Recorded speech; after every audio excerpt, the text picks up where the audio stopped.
Hi everyone, welcome back to my channel. Please forgive the sound you might hear because I'm in the den and it's raining really hard. So you might hear some raindrops falling on your head. It is not bad audio, it is life where I live. Today what we're going to talk about is the Netflix movie called Cuties.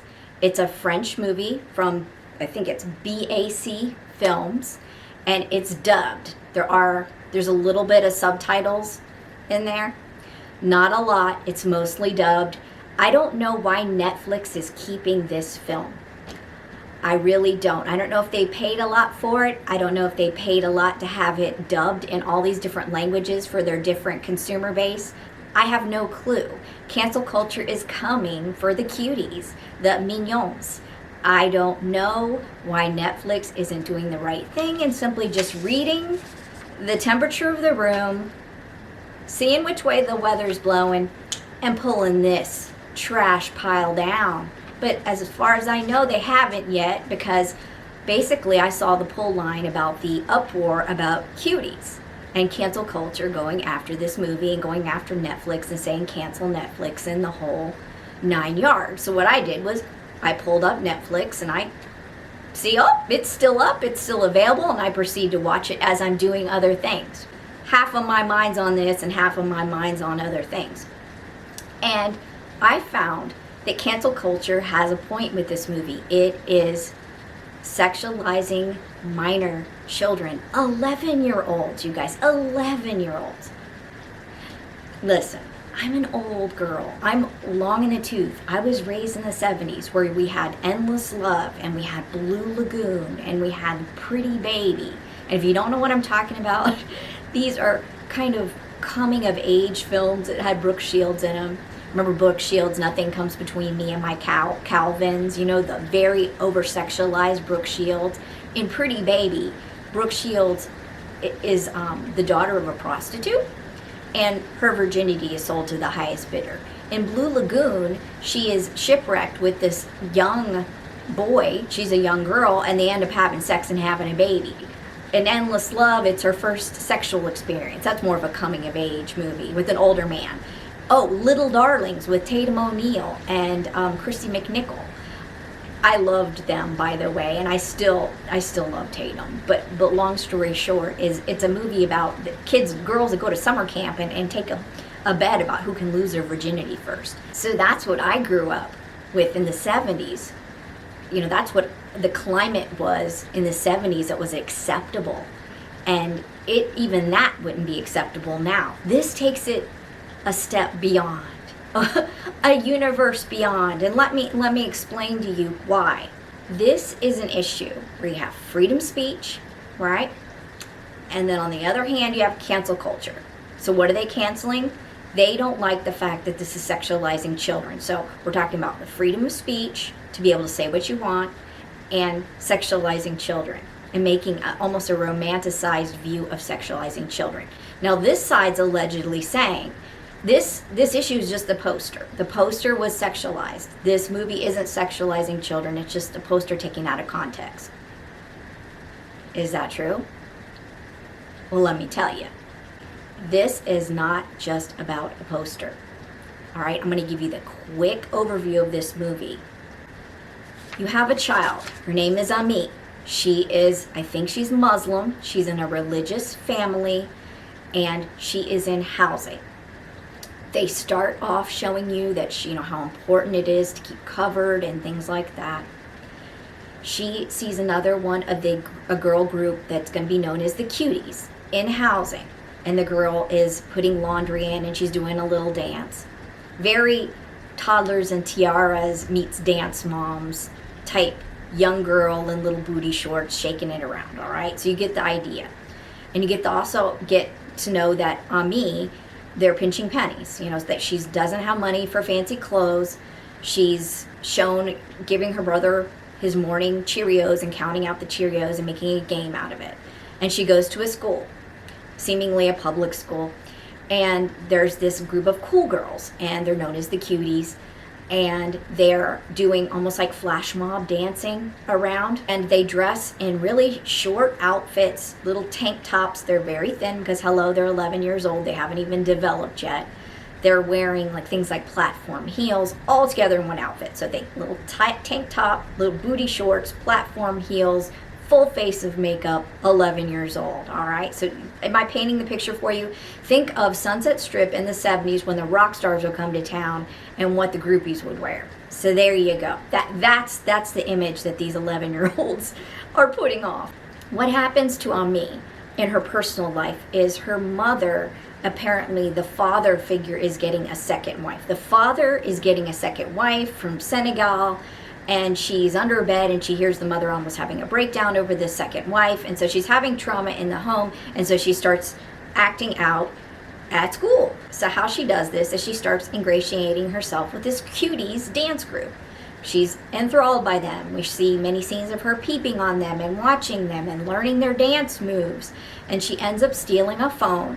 And what she does is she tries to be cool by having the phone, and the little girls are interested in some little boy at school, and he is using the restroom, and they convince her to go in and use the phone to video him using the restroom.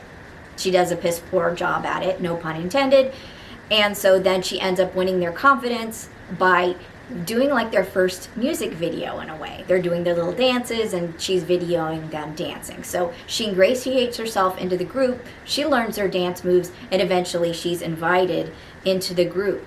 Now, keep in mind, she's got a phone, and not all the other young girls have. And so they start watching sexualized videos, like WAP type. You know what I'm talking about? With the twerking and the booty hitting and the licking of the fingers and the stuff that grown women are doing.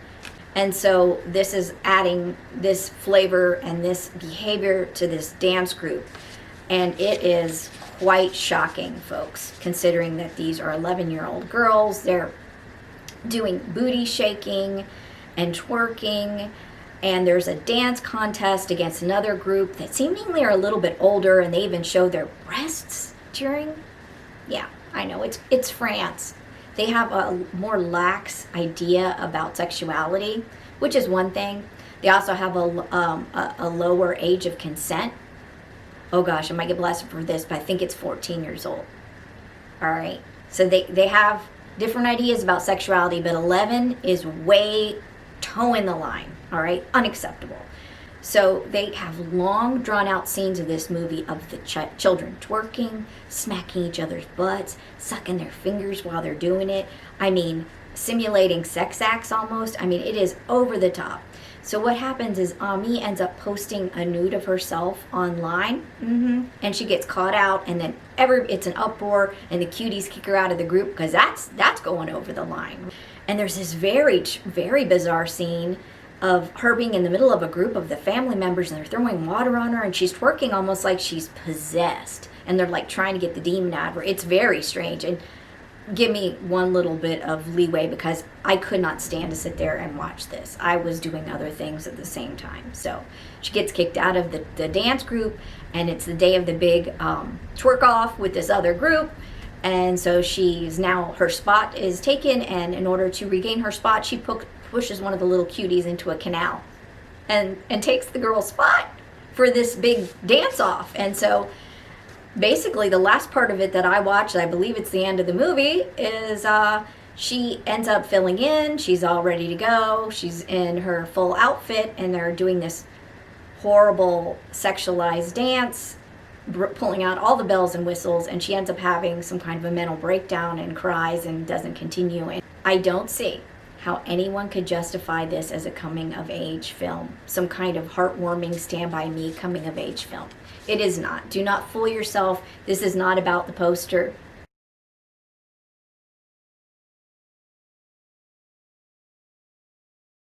This is about a wildly inappropriate decision by Netflix.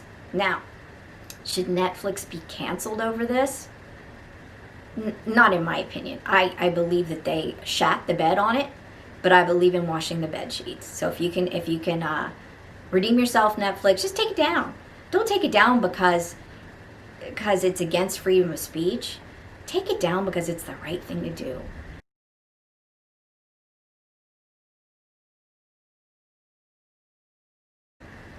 Sexual trafficking of children is real. It happens in every country, in low-income communities, in rich communities. It happens all over the globe, and we should stop sexualizing children. We should just stop. If you know better, you do better. And you know better, Netflix, so do better. And that's my opinion. I would personally not watch it. I don't believe in canceling Netflix over it, but if they were to continue to purport these sort of movies and put these sort of movies on their playlist and have no shame about it, I would definitely cancel. But right now, redeem yourself, pull it down. I hope you enjoyed this video. Thank you for understanding the technical difficulties, and cuties, 2 thumbs, way down, way down. All right, guys. Thank you. And thank you to my new subscribers. I really appreciate it. I also appreciate the feedback. I had one subscriber who didn't appreciate me filming from my bedroom. The thing is and I took the point. My problem is I'm in a house with other people, and during COVID, you do the best you can. So I had to kick somebody out of this room in order to film in here today. I also tried to film on the porch, but the rain was too loud. So sometimes I have to do what I have to do. I know it seems unprofessional and a big no-no to film from a bedroom. Point taken. You know, it wouldn't be my top spot to film. You know, it's not like I'm laying down on the bed. But for Cuties, I certainly did not want to film that review from a bed. So, point taken. Anyway, thank you so much for watching. Please push like and subscribe, and I'll see you in the next one. Bye.